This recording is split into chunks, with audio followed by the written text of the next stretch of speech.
नमस्कार दोस्तों, स्वागत है आप सभी का हमारे इस चैनल में। दोस्तों, हम इस वीडियो में जानेंगे आकाशीय बिजली का बनना, चमकना और गिरना कैसे होता है। जैसे कि हम लोग जानते हैं दोस्तों, दुनिया की हर एक छोटे से छोटे वस्तुएं अणु से मिलकर बना होता है और जिसको हम लोग एटम कहते हैं। और एटम भी 3 चीज़ों से मिलकर बना होता है, जिसको इलेक्ट्रॉन, प्रोटॉन और न्यूट्रॉन कहा जाता है।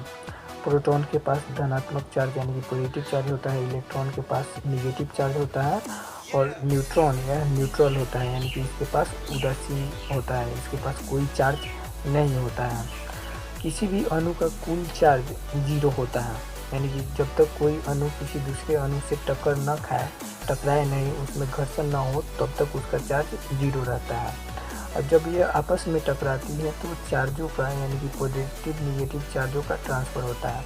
जैसे कि मान लें कि कोई एक अणु किसी दूसरे अणु से टकराती है, तो पहले वाले अणु से इलेक्ट्रॉन का दूसरे वाले अणु के पर ट्रांसफ़र होगा और पहले वाले अणु से इलेक्ट्रॉनों का ट्रांसफ़र होता है, तो उसमें प्रोटॉन की मात्रा अधिक हो जाती है, जिससे उसका चार्ज पॉजिटिव हो जाता है, जबकि दूसरे वाले अणु पर इलेक्ट्रॉन की मात्रा अधिक हो जाती है, जिससे उसका चार्ज निगेटिव हो जाता है। दोस्तों, इसी प्रकार पॉजिटिव और निगेटिव चार्जों का एक अणु से दूसरे अणु में ट्रांसफ़र होता है।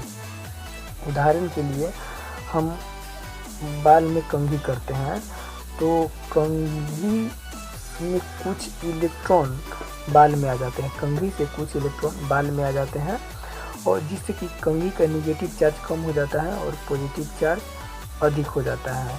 जब कंघी से इलेक्ट्रॉन बाल में आता है तो उस कंघी का पॉजिटिव चार्ज अधिक हो जाता है और इस अवस्था जब पॉजिटिव चार्ज अधिक हो जाए तो इस अवस्था को स्टैटिक चार्ज कहा जाता है। और स्टैटिक चार्ज के कारण ही कोई कंघी किसी न्यूट्रल वस्तु को अपनी ओर आकर्षित करता है। जैसे कि आप लोग इस चित्र में देख सकते हैं कि इस कंघी में निगेटिव चार्ज निकल गया है, जिससे इस स्टैटिक अवस्था में आ गया है और यह न्यूट्रल वस्तुओं को अपने ओर आकर्षित कर रहा है, क्योंकि इसका चार्ज पॉजिटिव चार्ज इसमें अधिक है। ऐसी ही प्रक्रिया बादल बनने के कारण होती है। जैसे कि हम लोग जानते हैं कि बादल छोटे छोटे कणों से निर्मित होता है। बादल छोटे छोटे जलवाष्पों से बादलों का निर्माण होता है और इनके बीच स्टैटिक चार्ज उत्पन्न होता है और इसी से बिजली बनने की घटना हम लोगों के सामने प्रारंभ होता है। बादल के ऊपर वाले भाग का तापमान अलग होता है और बादल के नीचे वाले भाग का तापमान अलग होता है और इनके बीच में हमेशा टकराव होते रहता है, जिसको स्टैटिक चार्ज उत्पन्न होता है और इससे स्टैटिक चार्ज उत्पन्न होता है। और बादल के निचले वाले भाग में निगेटिव चार्जों की अधिकता हो जाती है, जबकि ऊपरी भागों में न्यूट्रॉन यानी कि पॉजिटिव चार्जों की अधिकता हो जाती है। इसी प्रकार जो धरती है, हमारे पृथ्वी का सतह है, इस पे पॉजिटिव और निगेटिव चार्ज पाए जाते हैं। अधिकतम मात्रा में पॉजिटिव और अधिकतम मात्रा में नेगेटिव चार्ज पाया जाता है। जैसे कि इस वीडियो में देख सकते हैं, बादल का ऊपरी भाग पॉजिटिव चार्जों से और निचले वाला भाग निगेटिव चार्जों से भरा रहता है और ये धरती का जो सतह है, इस पे पॉजिटिव और निगेटिव दोनों चार्ज रहता है।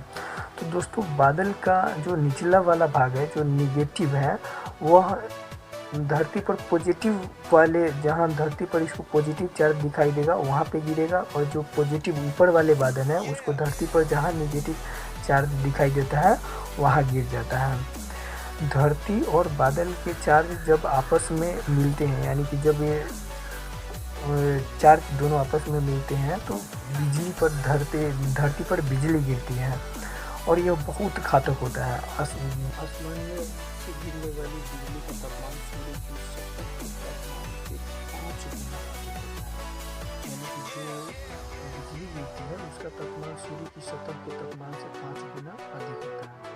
जैसे कि हम लोग घरों में यूज करते हैं 220 वोल्ट का बिजली, लेकिन यह 10 करोड़ वोल्ट तक का हो सकता है। दोस्तों, बिजली की चमक पहले और आवाज़ बाद में इसीलिए सुनाई देता है कि प्रकाश का प्रवाह पानी के चार्ज से अधिक होता है।